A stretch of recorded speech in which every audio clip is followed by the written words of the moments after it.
aquí ya hemos venido recorriendo en la camioneta de Fabito y con don Pablito y su familia. Yo lo repito varias veces porque estoy muy agradecida. No todo el mundo me presta su carro y me da el tour completamente para contarme la historia.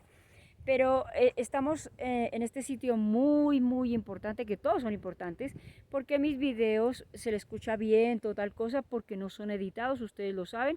Recuerden que yo soy la contadora de historias, Clara Chautá, y hoy estoy hablando también de la cultura muisca, del legado que dejaron los abuelos. Aquí don Pablito, él es natal de este lugar, nació aquí, vivió la inundación del embalse del Tominé, tiene muchos recuerdos, y Fabito que también tiene muchos recuerdos porque no tiene la misma edad de don Pablito, ¿cierto? No, eso es verdad. Pero definitivamente ambos tienen mucho conocimiento y yo siempre he dicho, el guía no solo enseña, el guía aprende. Entonces yo les quiero preguntar en qué sitio estamos y cuál es la importancia de este lugar. Hay una cosa que sí quiero que me cuenten y es porque mucha gente primero pensó que el embalse fue un desastre natural, el embalse del Tominé, que se inundó de la noche a la mañana y no fue así, pero yo quiero que ustedes me lo cuenten. Bueno, a ver, Clarita y contadores de historias ancestrales. A ver, el pueblo fue inundado desde 1960 a 1967 cuando se pensó en crear este embalse, el embalse del Tominé.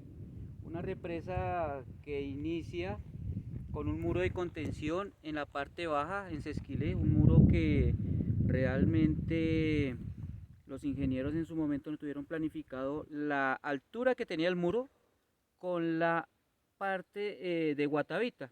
Pues, según se dice, ellos comenzaron el lleno del embalse, se dieron cuenta que el embalse iba a superar al nivel del pueblo en cuanto a cantidad de agua y se hicieron dos preguntas. ¿Cuáles eran las dos preguntas? ¿Le hacemos un muro de contención alrededor de Guatavita o lo trasladamos?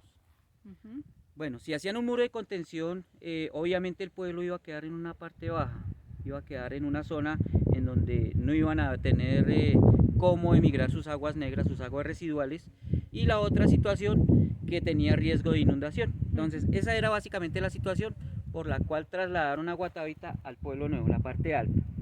Esa fue la circunstancia. Bueno, entonces aquí ya básicamente estamos viendo la parte baja de lo que era Guatavita la antigua. Desde aquí podemos apreciar donde estaba, bueno, la iglesia, una iglesia que tuvieron que derribarla, tuvieron que destruirla. Una iglesia que en ese entonces era catalogada como catedral. Era una de las más grandes e imponentes de toda la zona, de toda la región, ¿cierto, Fabito? Sí, era una de las más grandes. Pero ¿por qué la destruyeron? Resulta que cuando bajó el nivel del embalse, bueno, probaron el muro de contención, el agua subió hasta donde nosotros estamos en este momento y tal vez más, arriba. tal vez más, pues obviamente iba a inundar la zona, iba a inundar todo Guatavita, pero la iglesia básicamente estaba construida en material blando, tapia, bareque, barro pisado por decirlo así, piedra, entonces se iba a arruinar un poco.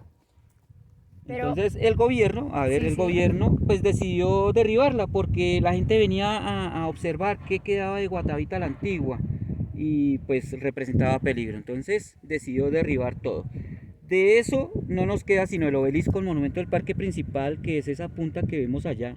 Muchos de los visitantes o a muchos de los turistas que llegan aquí a Guatavita los engañan diciendo: vamos a ver la cúpula de la iglesia del antiguo pueblo, y representan o presentan el obelisco, monumento del parque principal. Es totalmente mentira quien les diga que se ve la cúpula de la iglesia, no, es el obelisco, monumento del parque principal del antiguo pueblo.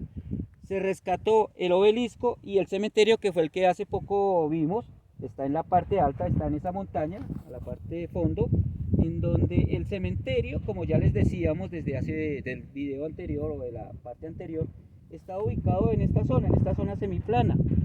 Desafortunadamente lo acogía una pequeña quebrada que bajaba por esta zona, la Chala, se unía con la quebrada que, perdón, el Mulato, y se crecía bastante, y pues los difuntos o cadáveres, los cajones aparecían allá en donde está el obelisco. Entonces ahí es donde ya don Pablito nos contó que el padre, ¿qué, perdón? Isaac Fernández lo reubicó, lo hizo en esa montaña. Entonces, después del inundamiento, básicamente quedó el obelisco y el cementerio, no lo tocó. Lastimosamente todo lo que corresponde a Guatavita hoy no se conserva, no se encuentra nada. eh, esta era básicamente la zona de Guatavita como tal. Toda esta llanura que vemos Lo que acá. llamamos el pueblo viejo de El Guatavita. pueblo viejo, antiguo. El pueblo antiguo. Muy bien. Sí. Así que antes, perdón que los interrumpa, es mirar esta agua, pero es llevar la imaginación cómo habían casas antiguas ahí Sí, en Bareque, lo que tapia llamamos pisada, tapia pisada. teja Cuénteme. de barro. Muy Sí, bien. era un pueblo colonial.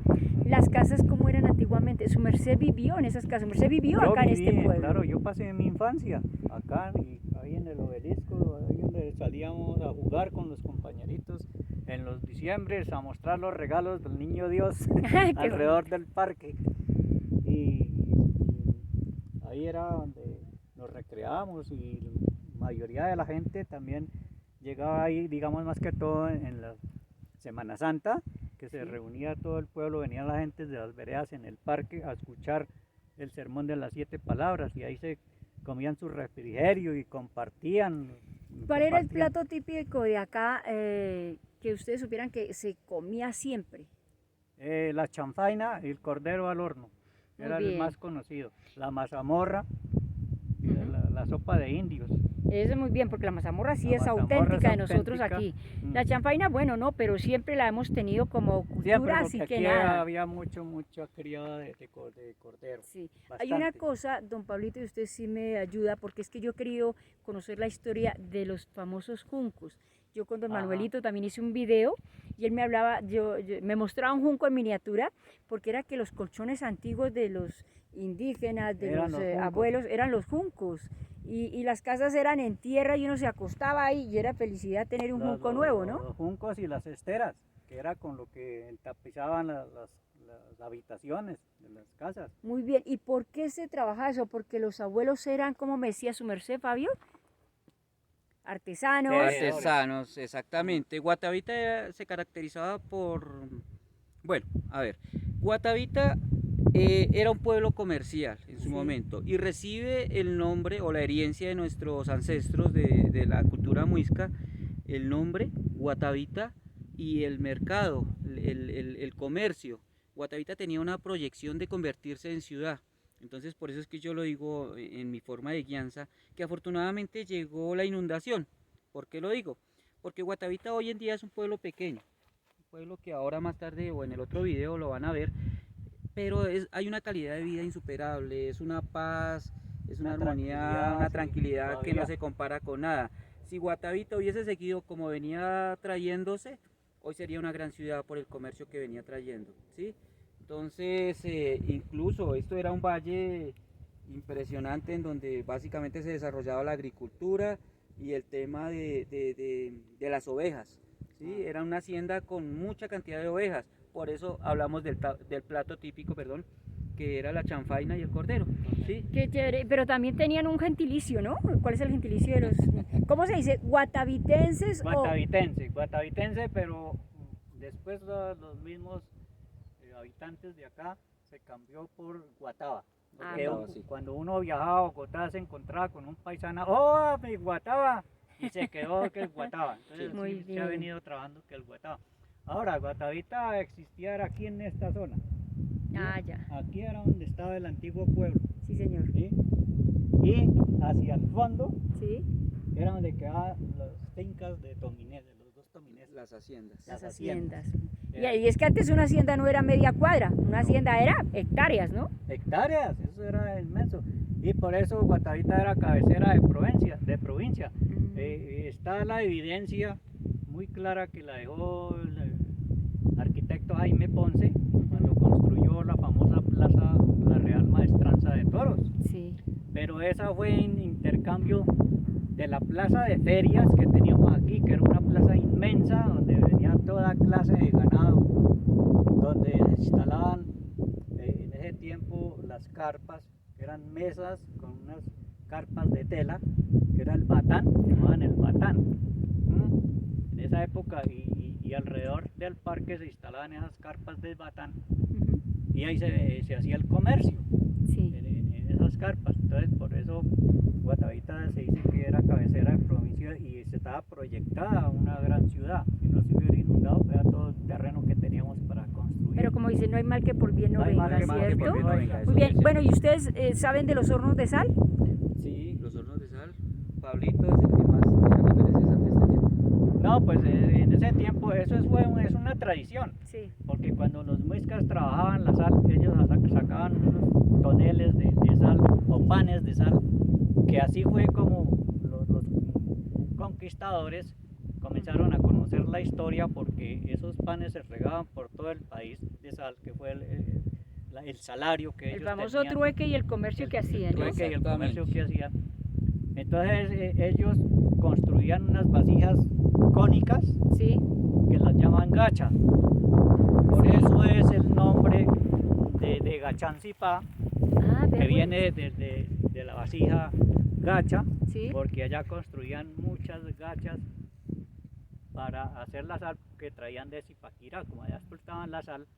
Entonces ellos hacían un hueco en la tierra, los llenaban de leña y le echaban carbón, porque toda esta zona también hay muchas minas de carbón. Ujú. Incluso aquí también habían buenas minas de carbón. Incluso aquí donde estamos parados era la vía, la carretera que llevaba a las minas, Sí.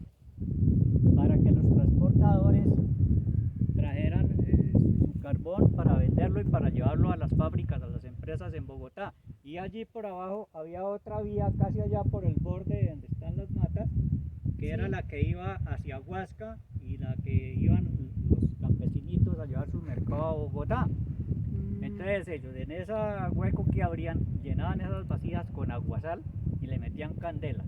Y de ahí, cuando ya se evaporaba el agua, quedaba el bloque de sal, y después ellos rompían esas gachas, sacaban la sal y así comenzaban a hacer el comercio. Muy Entonces, bien, por don eso Pablito. llaman los hornos de sal. Los hornos de Que, sal. que es una tradición que se está perdiendo, que va a recuperarla. Que ahí se hacían los famosos piquetes. Claro que sí. En el antiguo pueblo se hacían piquetes, habían piqueteaderos, y que en ese tiempo no tenían esos sitios, no tenían nombre de restaurante. O los chuzos que decíamos o los nosotros. chuzos, sí. O Sí. si no, también eran muy conocidos por la sancochería. Por ejemplo, mi abuela tenía una sancochería, la sancochería de mi abuela Paula, Ujú. Muy bien. o la sancochería de mi abuela Carmen. Don Pablito, vamos a hacer una cosa. Como nos vamos a ir para un sitio muy bonito, vamos a hablar de esos chuzos. Los chuzos son las tiendas Las también, tiendas eso tiene muchos ancestrales. nombres. Pero entonces vamos a llegar hasta ese otro punto y iniciaremos nuevamente la conversación. ¿Listo? Ya nos vemos. Bueno, recuerden, aquí estamos en el pueblo antiguo de Guatavita. Lleguen con su imaginación, imagínense que aquí debajo del agua hay un pueblo, que eso que ustedes ven allá blanco, que dicen que es la torre de la iglesia, no es la torre de la iglesia, es un obelisco, pero que sí se alcanzan a ver unas ruinas donde está parte de la estructura de la iglesia antigua de Guatavita. Bueno, recuerden, yo soy Clara Chauta, contadora de historias ancestrales, hoy desde Guatavita y de donde ustedes me quieran invitar para dar a conocer la historia muisca.